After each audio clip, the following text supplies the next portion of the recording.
Bom, vamos lá, meus irmãos. Eu vou tentar fazer esse modelo aqui para ficar também bom para quem assiste depois, né? Ficar agradável para quem depois vai acessar esse material pelo nosso canal no YouTube aí. Hoje nós adentraremos aí especificamente no conteúdo. Falamos essas duas primeiras aulas a respeito de uma introdução.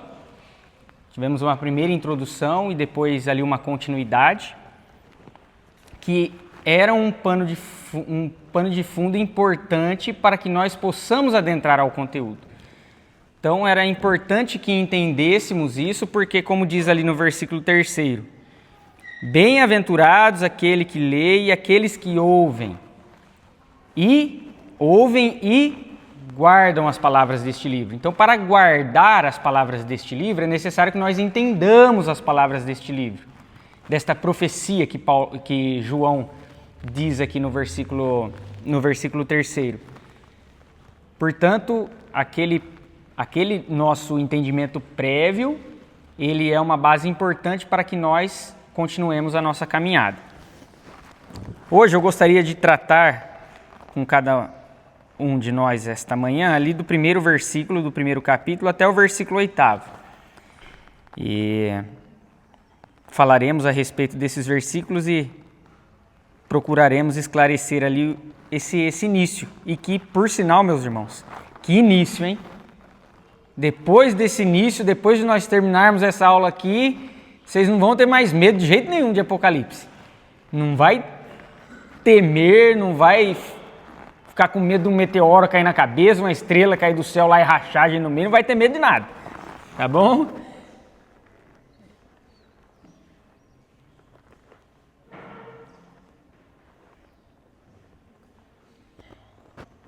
Abram aí as suas Bíblias, que nós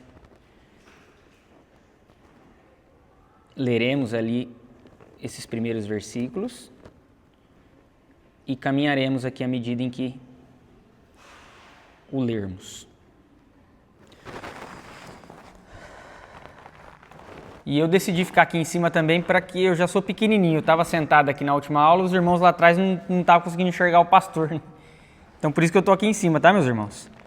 Para facilitar aí, melhorar aí a nossa experiência aqui, para que sejamos mais eficazes possível.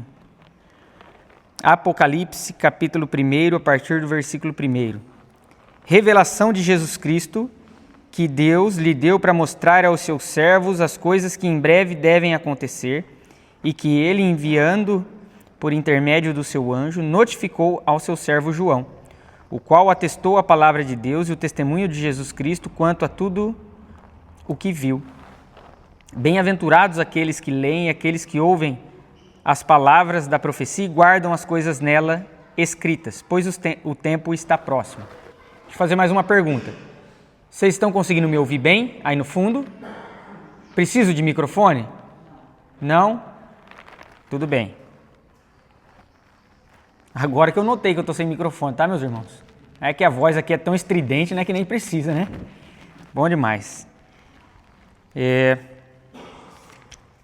Versículo 4. João, às 7 igrejas que se encontram na Ásia, graça e paz a vós outros, da parte daquele que é, que era e que há de vir, da parte dos 7 espíritos que se acham diante do seu trono, e da parte de Jesus Cristo, a fiel testemunha, o primogênito dos mortos e o soberano dos reis da terra, aquele que nos ama e pelo seu sangue nos libertou dos nossos pecados, e nos constituiu reino, sacerdotes, para seu Deus e Pai. A ele a glória e o domínio pelos séculos dos séculos. Amém. Eis que vem com as nuvens, e todo olho verá, até quantos os traspassaram, e todas as tribos da terra se lamentarão sobre ele. Certamente. Amém.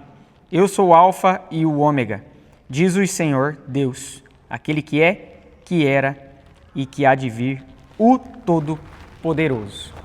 Olha só, meus irmãos, nós temos uma descrição aqui, esse é o começo do livro, e olha como nos é relatada a majestade de Deus, o poder de Deus. Ou seja, O livro começa falando da grandeza, da majestade, da soberania, do domínio, do incomparável Todo-Poderoso. E no final nós veremos que Apocalipse fala da vitória do Cordeiro sobre o mal. E aí a pergunta que eu faço a cada um de nós é: por que a gente tem medo de ler Apocalipse? Se o começo do livro já fala de um Deus majestoso, que se nós estamos ao lado desse Deus, o que o mal, por mais que ele tenha os seus caminhos e o seu poder, o que o mal pode nos fazer? O que o mal pode fazer para aqueles que estão ao lado desse Deus que é incomparável? Então a gente não precisa ter medo de ler Apocalipse. Acredito que essa revelação tenha iniciado dessa forma exatamente para nos levar a um êxtase mesmo. De imaginar quão poderoso é esse nosso Senhor. Então a gente não precisa ter medo de nos adentrarmos em Apocalipse, viu, meus irmãos? Isso já havia sido dito anteriormente e agora reforçado e repetido. Mas vamos lá, vamos por partes aí. Então essa revelação, e o nome do livro segue essa primeira expressão, revelação. Essa palavra aqui no grego é Apocalipse. Então por isso que nós temos ali o Apocalipse. Se nós formos para a tradução, por exemplo, para a versão em inglês, nós veremos que o nome do livro Apocalipse não é Apocalipse, é Revelação. Revelation, né? Então, é por conta dessa primeira expressão aqui, que é comum. Por exemplo, Gênesis tem esse nome por conta ali do começo, no início. Bereshit, no início, a Gênese. Então é normal que os livros ali tomassem os nomes ali destas expressões primeiramente ditas ali. Aqui é um título. Então aqui do versículo 1 até o versículo 3 nós temos duas subdivisões. Nós temos um título que vai aqui do versículo 1 e no versículo 2. E depois nós temos ali um prólogo, uma chamada ali a partir do versículo 3 e um louvor que entra a partir do versículo 4. Então nós vimos que essa revelação ela vem de Deus. Nós temos algumas personagens envolvidas aqui nessa revelação. Ela vem de Deus, dada a Jesus Cristo, que envia por intermédio do seu anjo, que entregará a João, revelará a João, que entregará às 7 igrejas. Olha só o movimento. A revelação de Jesus Cristo, que Deus lhe deu para mostrar aos seus servos as coisas que em breve devem acontecer, e que ele, enviando por intermédio do seu anjo, notificou a seu servo João, o qual atestou a palavra de Deus e o testemunho de Jesus quanto a tudo que viu. Revelação aos seus servos das coisas que em breve devem acontecer. Olha lá. Essa expressão em breve, ela vai ser repetida ali de uma outra forma no final do versículo 3, que nós temos lá. Pois o tempo está próximo. Elas podem ser entendidas de maneira semelhantes ali. O que significa esse em breve? E isso já desmistifica muita coisa do que nós temos de Apocalipse. Que nós ficamos esperando Apocalipse apenas como questões e predições futuras e deixamos de perceber Apocalipse no agora, no já. Então, quando João diz que lhe é revelado as coisas que em breve devem acontecer e que bem-aventurados são aquele que lê e aqueles que ouvem e guardam as palavras desta profecia, pois o tempo está próximo, não apenas se refere a um tempo futuro escatológico. O que é um tempo futuro? O que é um tempo escatológico? É a segunda vinda de Jesus, aquilo que nós chamamos de parousia, o retorno final do nosso Senhor. Refere-se também a isso. Mas não apenas, porque João está falando de realidades que já estão acometendo as igrejas ali no primeiro século, mas que esse conflito de Roma, que é retratado aqui como a Babilônia, todas as vezes que nós lemos a expressão Babilônia, aqui está sendo retratado o Império Romano, o Império opressor, o Império que oprime o povo de Deus. João tem em mente também uma intensificação, um intensificar desse conflito, que em breve aconteceria. Ou seja, quando nós temos aqui as coisas que em breve devem acontecer e pois o tempo está próximo, é uma chamada à urgência, ao senso de urgência, em não ficar esperando o fim.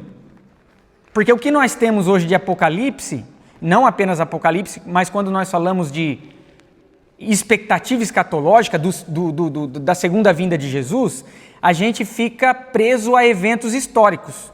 Então, explodiu uma guerra em X região. Agora Israel está travando uma guerra com o Hamas. Então, agora o fim está chegando. Veja que nós ficamos atrelando. Possivelmente, esses atrelamentos foram feitos também antes de nós. Tenho certeza que ali, à medida em que a Primeira e a Segunda Guerra foram acontecendo, pessoas chegaram à conclusão, por causa dessas predições, de que o Jesus voltaria. O Holocausto talvez é uma das piores coisas que já aconteceram na história da nossa humanidade. Quando a gente fica preso a isso, a esses eventos históricos, nós perdemos o senso de urgência. O que é o senso de urgência? De que nós estamos em conflito agora, meus irmãos. Aqui, no nosso quintal, conosco mesmo, para que fiquemos vigilantes.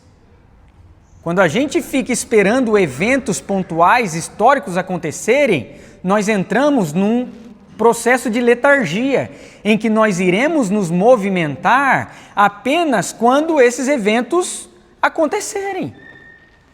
Mas quando nós somos chamados, evocados ao senso de urgência, nós ficamos em todo o tempo alertas. Nós ficamos em todo o tempo vigilantes. É isso que Apocalipse quer trazer para nós. João escreve Apocalipse para que aqueles que estão ali no primeiro século ouvindo, eles estejam vigilantes. E em cada época e em cada período, assim como no nosso e nos que virão e nos que foram, a Igreja de Cristo, pelo livro de Apocalipse, era desafiada a permanecer vigilante no seu tempo. Porque em breve coisas aconteceriam, tanto coisas iminentes que já estão acontecendo, conflitos iminentes que já acontecem, nós já estamos... A Babilônia, ela é atemporal, gente. Por que que Roma é chamada de Babilônia? Há essa alusão e dado o nome de Babilônia para Roma, porque Babilônia é a grande expressão do exílio quando a gente olha para o Antigo Testamento. Babilônia é a expressão de toda maldade, de toda a opressão para com o povo de Deus lá no Antigo Testamento. Então, dentro da mentalidade dos hebreus, dos judeus, toda vez que um império, que uma força contrária ao Senhor se levanta para oprimir, aquilo pode ser denominado Babilônia. Ou seja, a Babilônia ela é tanto temporal, aqui Roma, mas ela também é atemporal. Existem Babilônias e sempre existirão Babilônias até que Cristo volte. Ou seja, nós temos Babilônia aqui, meus irmãos. E a Babilônia não é para a gente olhar lá para o Oriente, para a Rússia, para o comunismo, não. Babilônia é um chamado a nós olharmos ao nosso redor. Se nós estamos nos devotando ou dando a nossa lealdade a impérios que se colocam no lugar de Deus. Os dissidentes, aqueles que resistem em João, em Apocalipse de Jesus Cristo, revelado por João, é um chamado a resistirem a essa sedução do império e declararem a sua lealdade ao Cordeiro. Eles precisam identificar, lá no tempo deles, eles precisam identificar o que a Babilônia está oferecendo. E Babilônia aqui que é uma criação do grande dragão que nós veremos, que é a expressão, é a personificação de todo mal. O que ele oferece? O que ele está dando para que a gente coloque a nossa lealdade em xeque. Da mesma forma, eles são chamados a identificar os aspectos da Babilônia no primeiro século. Nós somos chamados a perceber o que a Babilônia tem nos oferecido hoje. E percebamos que não era apenas o império que se personificava como Babilônia. Por que as cartas às 7 igrejas têm diversas chamadas, diversas expressões de tristeza do Senhor direcionadas a elas? Porque dentro da igreja havia o espírito babilônico. Muitas pessoas estavam servindo a Babilônia dentro da igreja. Por isso são chamados ao arrependimento. Então, Babilônia, a gente não fica procurando fora do nosso arraial. Isso existe também, obviamente que existe. Forças malignas existem em todos os lugares, mas nós somos chamados a perceber essas forças atuando e tentando nos influenciar, me influenciar, te influenciar. Em breve as coisas devem acontecer, o tempo está próximo. É um chamado ao senso de urgência. Não é apenas algo que nós esperamos acontecer, é aquela tensão que nós chamamos do já e o ainda não na teologia. O que é o já e o ainda não? Já são coisas que já aconteceram. Cristo já veio, Cristo inaugurou o seu reino, ele já trouxe libertação em muitas escalas, a redenção já pode ser percebida, existem aspectos do reino que já são percebidos, que já são notados, que já são vividos, mas existem coisas que ainda não.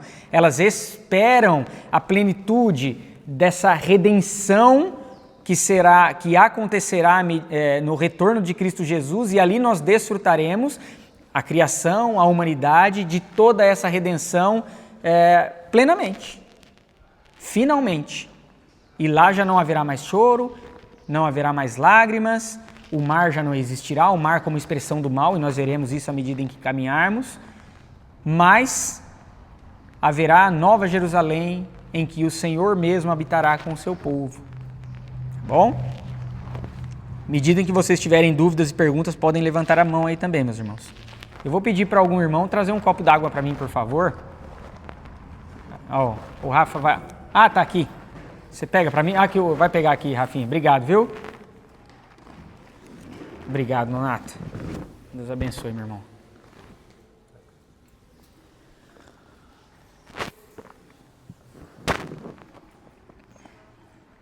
Então, em breve, e o tempo está próximo, ele é tanto um evento iminente de um grande conflito entre a Babilônia e os dissidentes, quanto também a expectativa do que há de vir. Tá? São as duas coisas. São essas duas expectativas envolvidas nessas expressões. E também outra coisa importante, isso indica que os fins dos tempos já começaram. Nós não precisamos esperar nenhum evento histórico de agora em diante que indique o início do final dos tempos. O final dos tempos já começaram. Quando? Quando o Cordeiro foi imolado, ressuscitou e ascendeu aos céus. Então veja que é muito importante quando nós compreendemos essas expressões, porque elas apontam. E nós veremos, quando chegarmos lá na questão dos 1000 anos, que para nós, que somos amilenistas, os 1000 anos, eles são simbólicos. Nós já estamos inseridos nos 1000 anos, que são os finais dos tempos.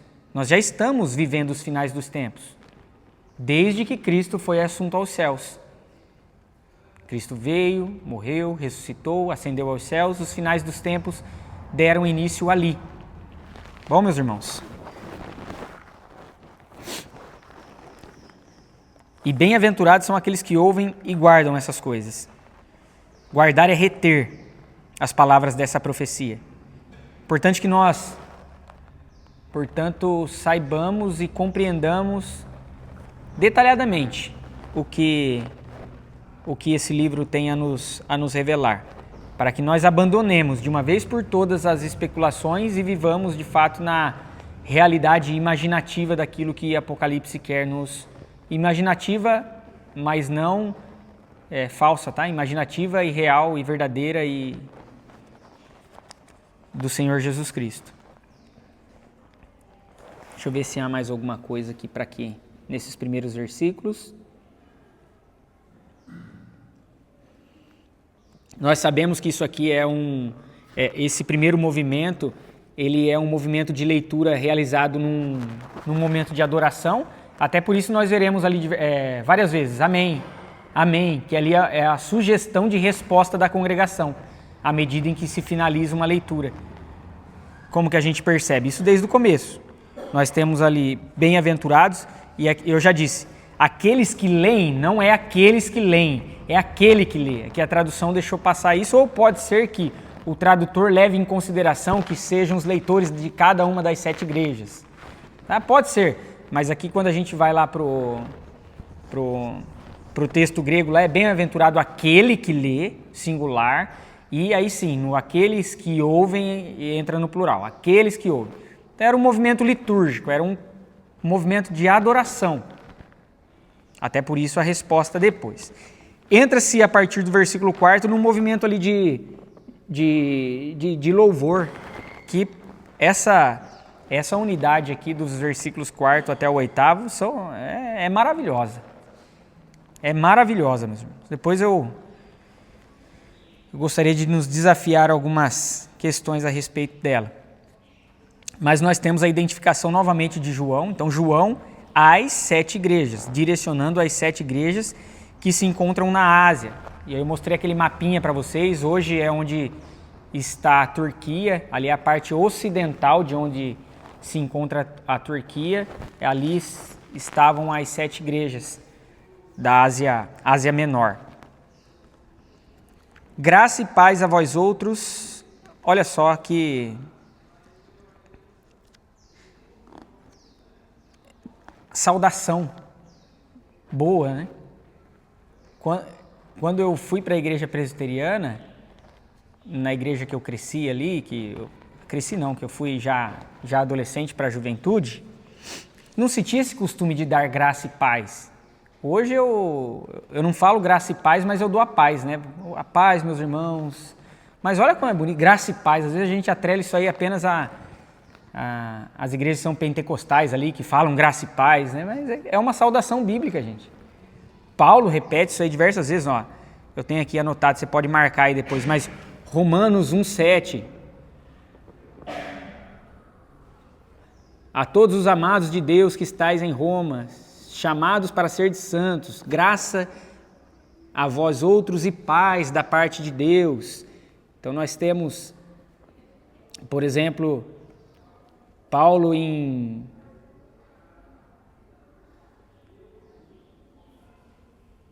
1 Coríntios, capítulo 1, versículo 3, graça a vós outros e paz da parte de Deus. Então era uma saudação comum, era uma saudação usada, só que há uma diferença aqui. Essa saudação não é dada por João. Essa saudação agora vem da parte de quem?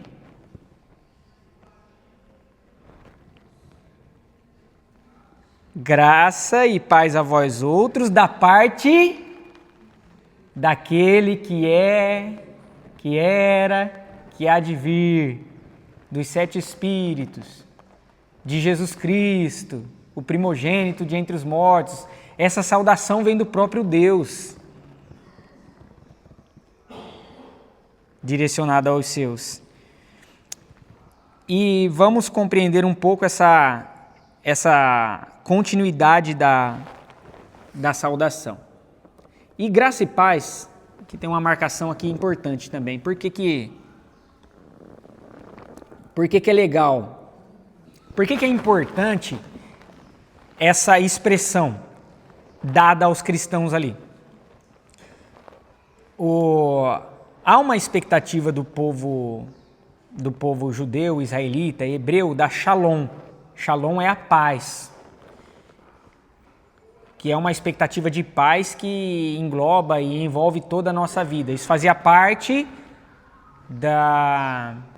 do cotidiano, da rotina, das saudações dos hebreus, dos judeus desde o Antigo Testamento. Mas graça não. Graça vem a partir de que percepção? De Jesus Cristo. Então aqui é uma unificação de um povo. Graça e paz. As duas perspectivas estão englobadas e unidas aqui. Isso é muito importante para os cristãos. A saberem que eles não são algo à parte daquilo que Deus já havia organizado na eternidade. Tá?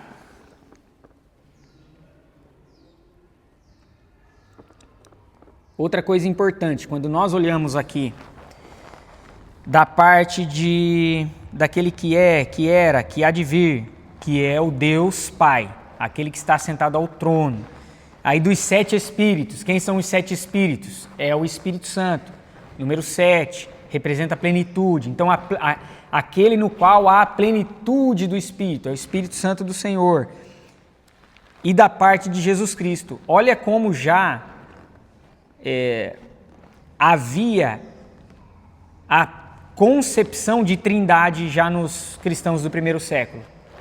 Por mais que, quando a gente olha para a história da igreja, nós vemos que essa doutrina, a doutrina da trindade, ela é sistematizada ali séculos depois, finalzinho do século II, que ela é ali sistematizada, é dado o nome de trindade, é explicado o que acontece nessa relação, mas embora nós não tenhamos a expressão trindade na Bíblia, olha como a percepção da trindade está enraizada, gente.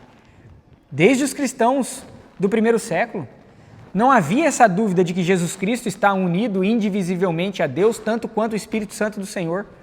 3 pessoas, 3 diferentes pessoas, nas quais reside uma única natureza divina e poderosa e maravilhosa, digna de glória, digna de louvor, igualmente. Então, embora nós não tenhamos a expressão ali dita, trindade, a percepção é muito clara, é nítida. Nós estamos estudando o Evangelho de João à medida em que no sermão noturno. E nós vemos como João, ele evidencia especialmente a divindade de Cristo Jesus. E agora nós entramos num reforço ali da descida do Espírito Santo, do envolvimento do Espírito Santo nessa relação.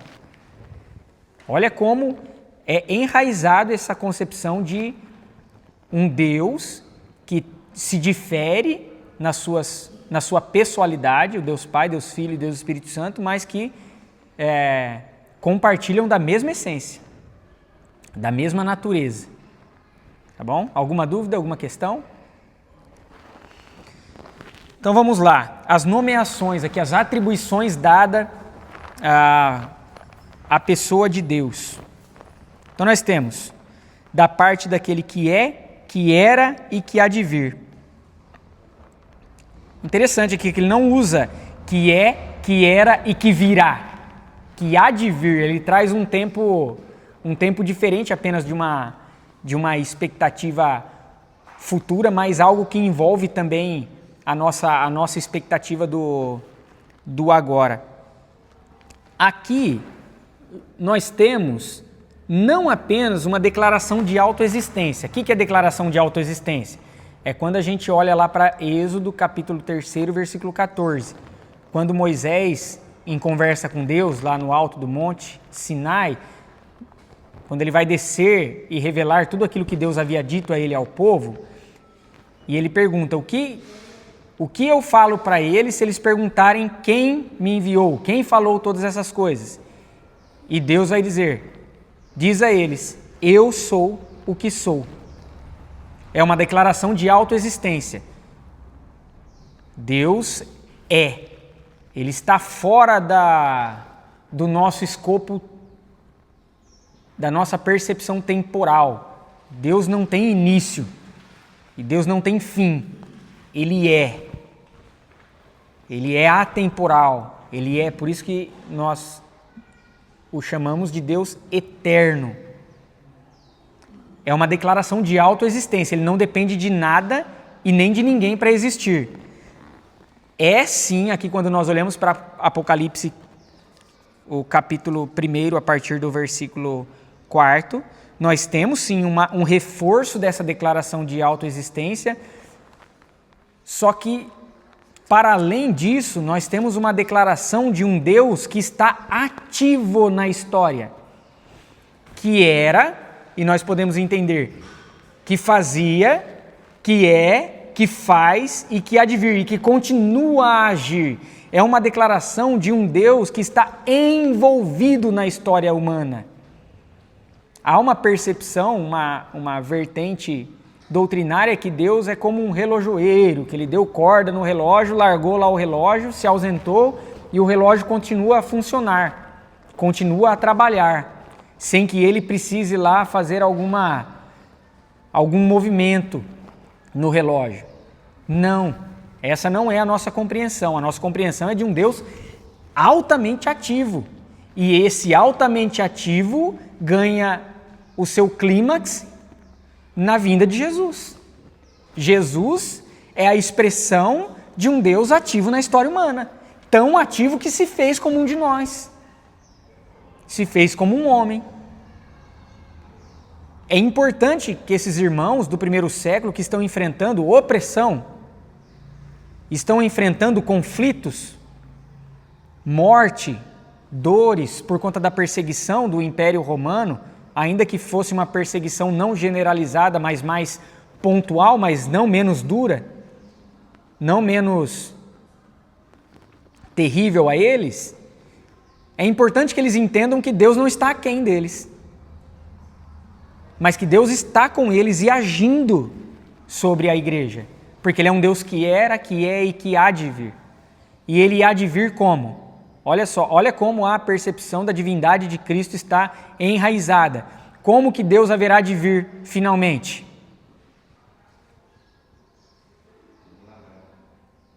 Não, aí são os corintianos.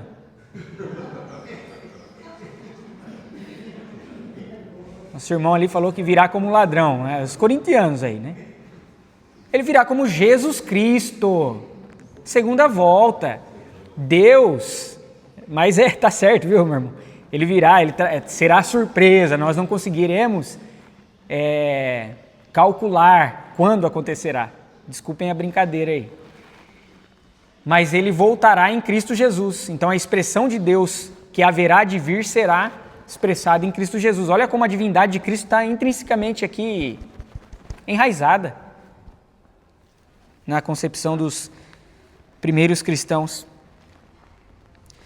Então não é apenas uma declaração de autoexistência, mas é compreendermos que Deus está ativo e se movimenta no meio das igrejas, do povo que invocam a Trindade em adoração. Que invocam a Trindade em adoração. E essa vinda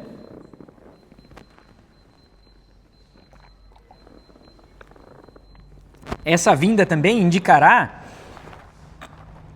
duas coisas. Por isso que da boca dele nós veremos que sairá uma espada afiada, de 2 gumes. Essa volta de Deus em Cristo Jesus, ela revelará duas coisas. Quais são?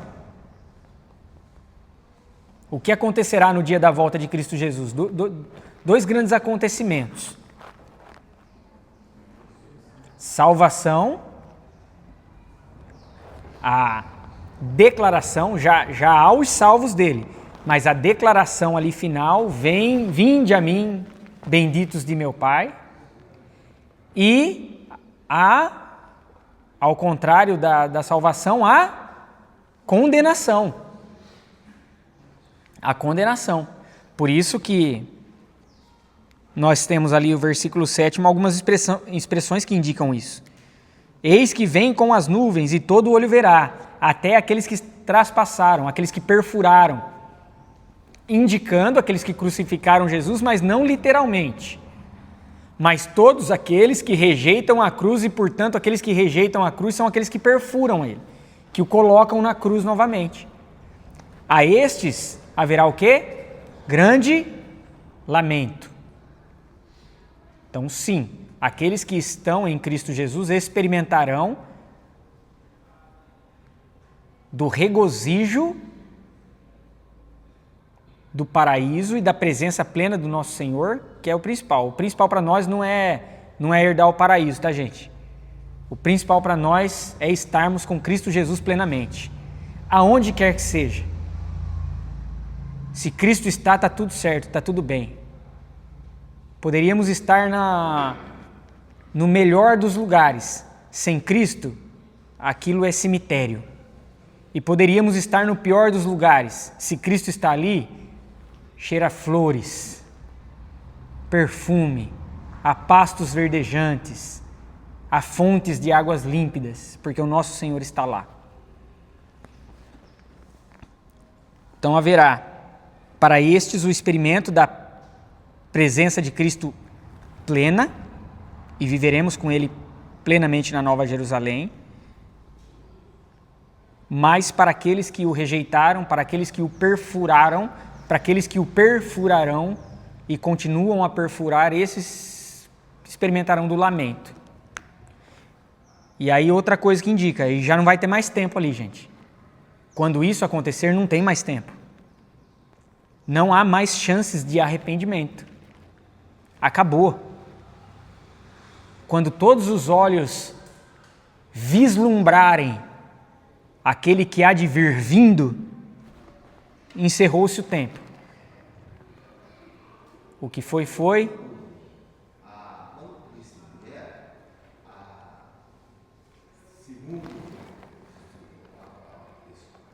Até pastor falou que vai ter a segunda salvação através da dor, é isso, verdade? Não desconheço isso aí, viu, meu irmão? Desconheço. Através da dor, a pessoa vai ser salva.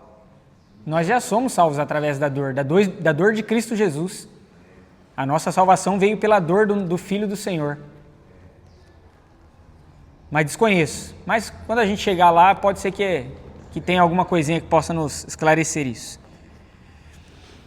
Então, uma declaração de autoexistência é uma declaração daquele que também age no meio da sua igreja. Da parte dele, essa saudação, essa graça e paz, essa unificação daqueles que são crentes em Jesus, sejam judeus, sejam gentios, da parte dele, da parte dos 7 espíritos, como já dissemos, o Espírito Santo. Os 7 espíritos aqui é o símbolo dado, uma metáfora usada à expressão do Espírito Santo. 7 é a plenitude, gravem isso. O número 7 é o número da perfeição. Então a perfeição do Espírito também mostra aquele Espírito que está atuando e agindo no meio da sua igreja. Dos que se acham diante do trono. E da parte de Jesus Cristo, a fiel testemunha, aquele que entregou a sua vida por essa mensagem de um Deus que redime, que é redentor, que é restaurador, que dá a palavra final a uma natureza, uma criação caída, corrupta, que experimentará novamente de uma paz abundante. O primogênito dos mortos, ele é aquele que primeiro morreu no sentido de que a partir da morte de Jesus Cristo, isso não temporalmente, não é apenas Cristo morreu no ano, vamos dizer ali no ano 30, não é bem isso, mas no ano 30 ali do primeiro século, e a partir dele, todos os que ele foi o primeiro que morreu e apenas depois dele, então, são aqueles que desfrutarão dessa unificação a Cristo. Não, é um símbolo também que remete à atemporalidade. Cristo é aquele que primeiro morreu para que a partir da morte dele, todas as mortes daqueles que têm ele como Senhor e Salvador sejam unidos também à sua glória, à sua ressurreição. Por isso que Cristo é o primogênito dos mortos. Ele é aquele que destrói a morte. Ele é aquele que acaba de vez por todas com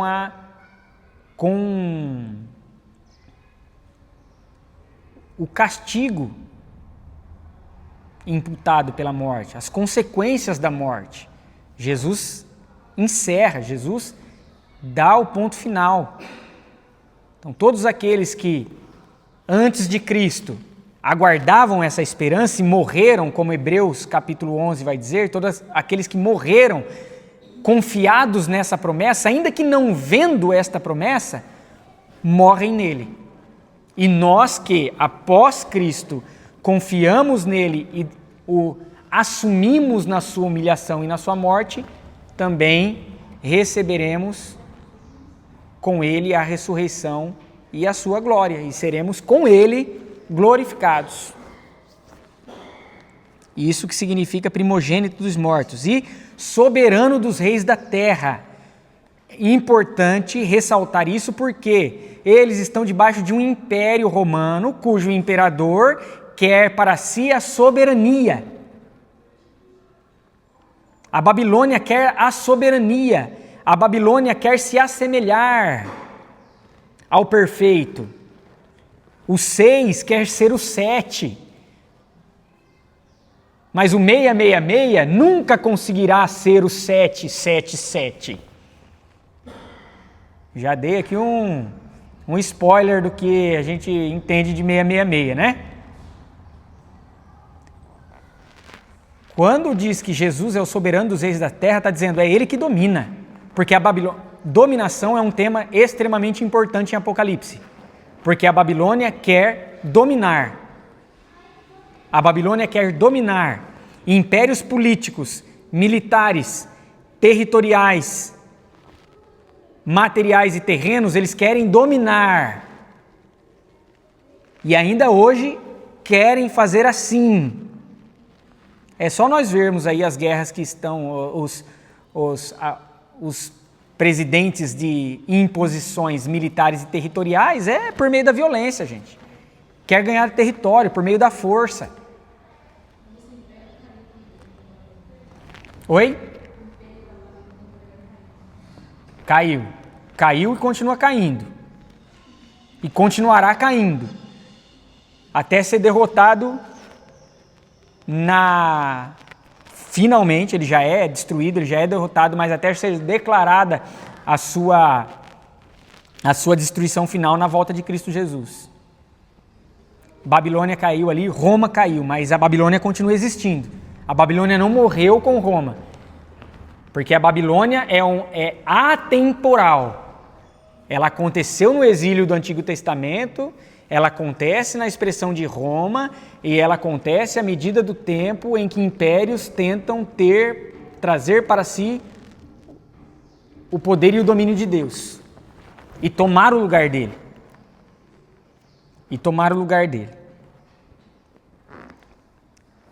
Então, o primogênito dos mortos é o soberano dos reis da terra. Não há César, não há imperador, não há Augusto. E aqui Augusto é uma atribuição divina.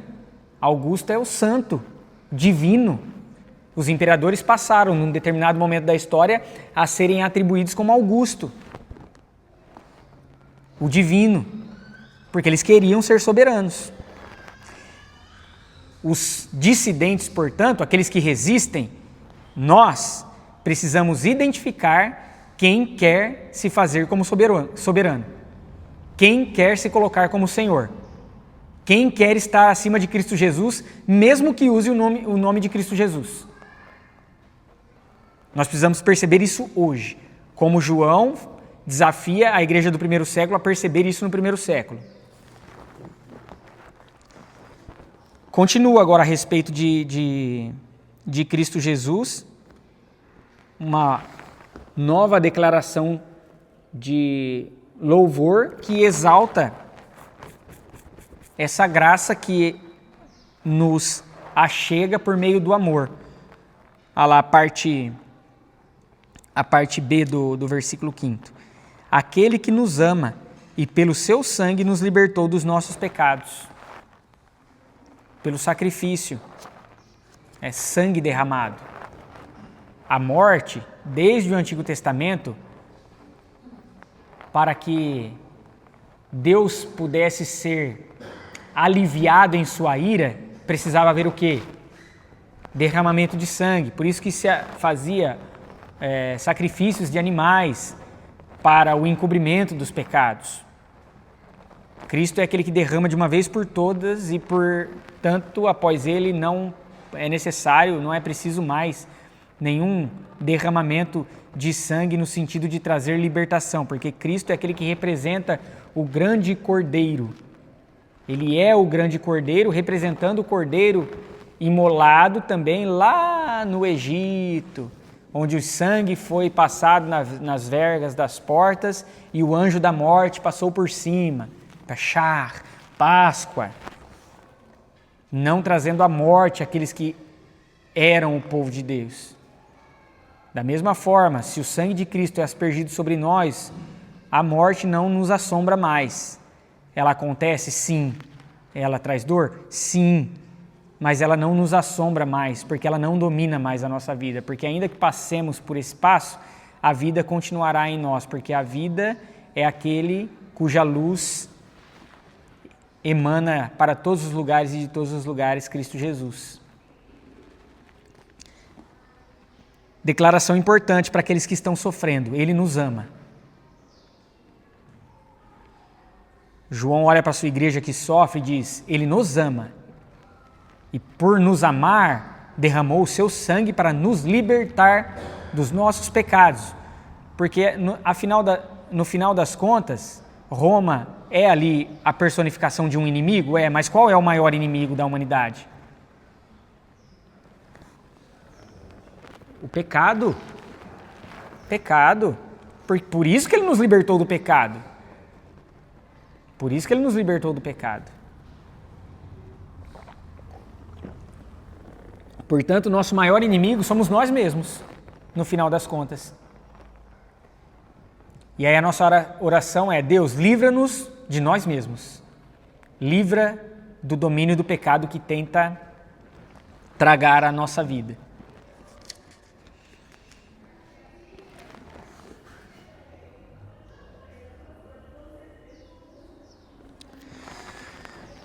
E aí já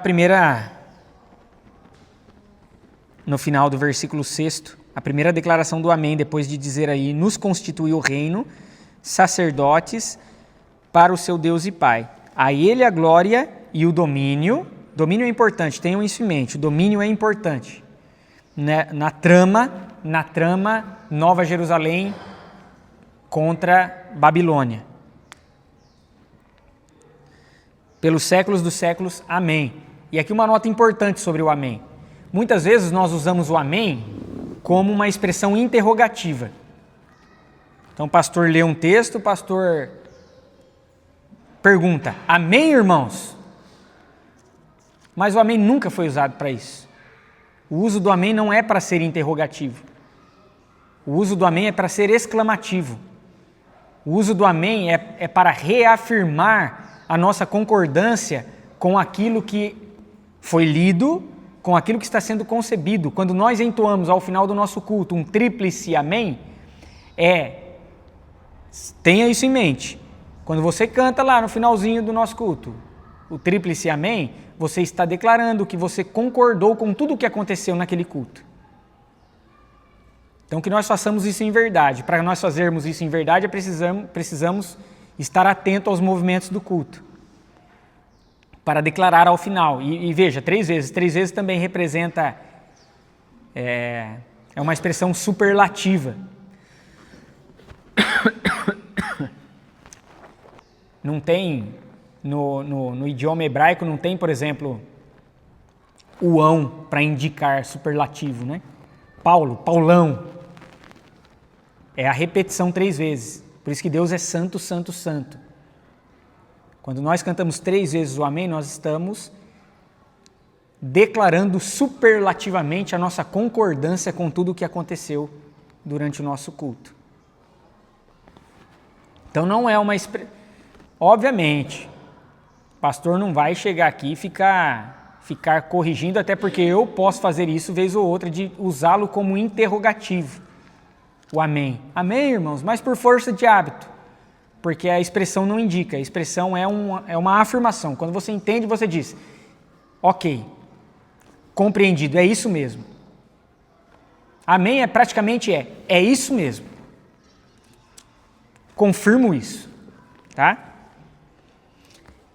A chamada aqui, no caso, a comunidade a responder. Então, aquele que leu, ele vai declarar essas coisas, a comunidade vai responder amém no final, após a declaração. E vamos ver aqui o que nós podemos também salientar a respeito desse versículo 6. Estamos dentro do nosso tempo aí.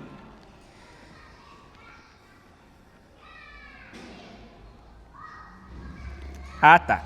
Olha só. Nos constituiu reino, sacerdotes para o seu Deus e Pai. Desfrutaremos do seu reino, e sacerdotes são aqueles que servem. Deus, em Cristo Jesus, expressou o seu amor e, pelo sangue de Cristo, nos libertou dos nossos pecados para nos constituir reino e sacerdotes, servos, aquele que serve, aquele que age também, aquele que faz, aquele que se coloca à disposição para viver debaixo desse reino na Babilônia.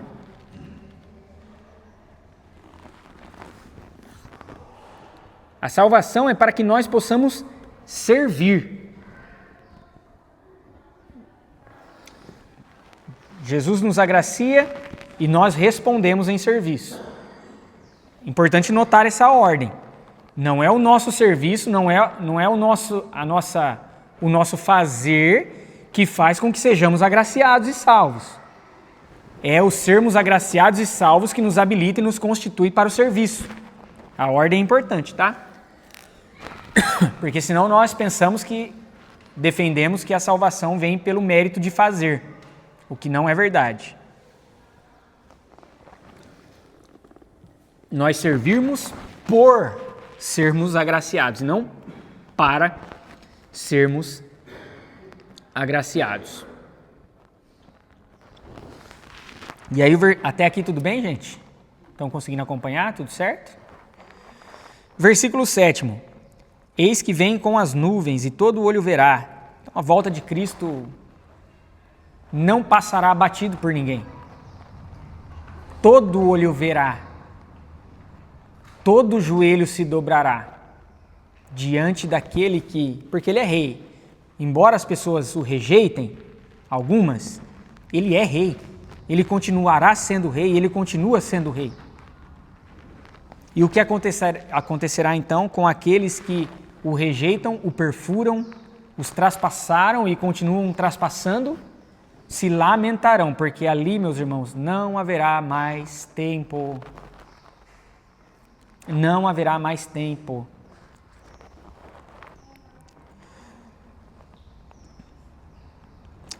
E novamente a comunidade responde com o amém. E aí vem essa última declaração. Eu sou Alfa e Ômega, diz o Senhor Deus, aquele que é, que era e que há de vir, o Todo-Poderoso.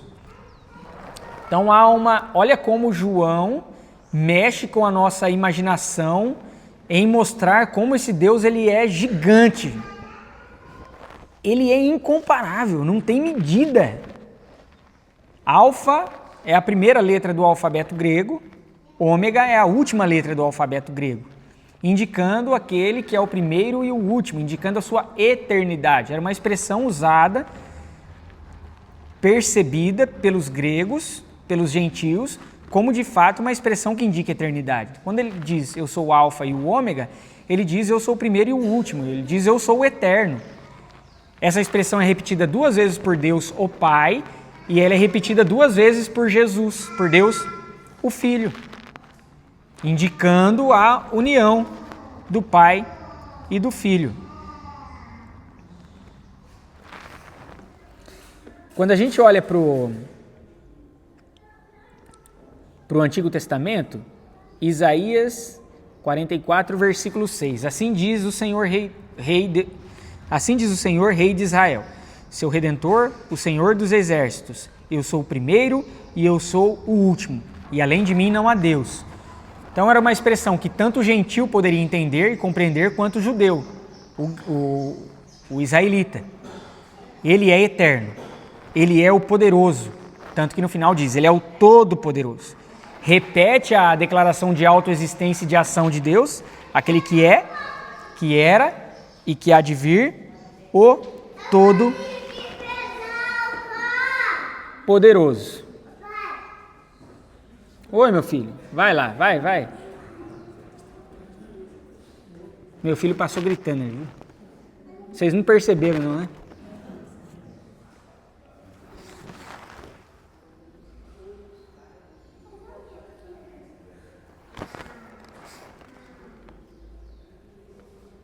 E mais, indica a eternidade de Deus, indica primeiro e o último, sendo então aquele que é o Criador de todas as coisas. Se antes dele, se ele existe antes de todas as coisas e ele não tem fim, no meio disso aqui aconteceu alguma coisa. Então quando Deus diz também que ele é o alfa e o ômega, ele está dizendo que ele é o único Criador de todas as coisas. Não há ninguém que criou como ele criou. Não há outro Deus. Então, quando Cristo também toma para si essa atribuição de ser o primeiro e o último, Cristo está dizendo que ele é igualmente o único Criador de todas as coisas. Porque sem Cristo, nada do que foi feito poderia se fazer. Então, Cristo é tão Criador quanto Deus e como o Espírito Santo do Senhor. Deus é o Criador de todas as coisas. Olha só como essa unidade ela mostra o poder, a grandeza de Deus. Mostrando que não há impérios, que não há reis, que não há senhores, que não há pessoas que se coloquem como Deus, que se aproximam do que de fato Ele é. Mas não se aproximam infimamente. E aí eu retomo a pergunta que eu fiz para vocês no começo. Por que temos medo de ler Apocalipse? Olha a declaração de quem Deus é.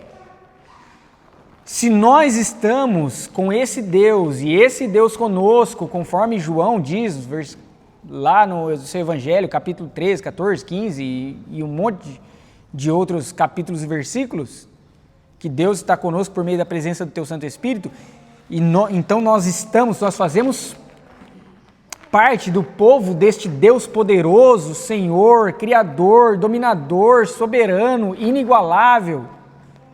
Por que nós temos medo de ler Apocalipse? Por que nós temos medo da destruição que Apocalipse possa fazer alusão? Se no final das contas, esse mesmo Cordeiro Jesus, o primogênito de entre os mortos, ele vencerá o dragão que cria a Babilônia e tenta ser como ele. Que medo! Então nós somos chamados, meus irmãos, a um espírito de urgência e coragem. Bem-aventurados aqui, utilizado no versículo 3, ele é repetido por, adivinhem quantas vezes? 7 vezes durante o livro do Apocalipse. Para mostrar o quão a plenitude da bem-aventurança que se achegará àquele que imerge, que entende, que compreende e que guarda as palavras desta profecia. Olha só, o quanto de bem-aventuranças nós estamos deixando passar por não nos debruçarmos sob Apocalipse. Então o desafio, como outrora já deixado, é: não precisamos ter medo de ler Apocalipse. A vitória está com o Cordeiro e o povo dele herda dessa vitória. Em Cristo Jesus somos mais do que vencedores. E essa vitória não significa estarmos isentos a dores, sofrimentos e sacrifícios, porque o nosso Senhor enfrentou dores, sofrimentos e sacrifícios. Nós somos mais que vitoriosos na dinâmica do nosso Senhor. E ela pode incluir, sim, sofrimento, angústia, dores, sacrifícios a muitos. Tudo bem, gente? Compreendido até aqui? Alguma dúvida, questão? Fala, minha irmã.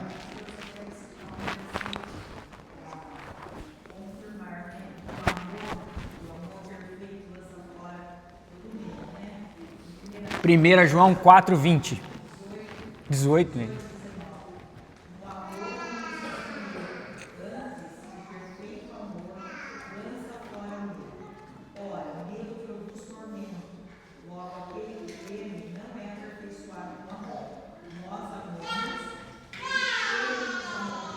Exatamente, que maravilha, né? Se nós podemos amar, meus irmãos, é porque Ele nos amou primeiro. E se Cristo morreu, nós podemos morrer por Ele também. E nele. Importante que nós morramos nele. Tudo bem, meus irmãos? Que Jesus nos abençoe. Nós vamos orar nesse momento. Peço que vocês fiquem em pé para nós finalizarmos essa hora. Olha, gravou tudo aqui, hein? Oh, que beleza, hein?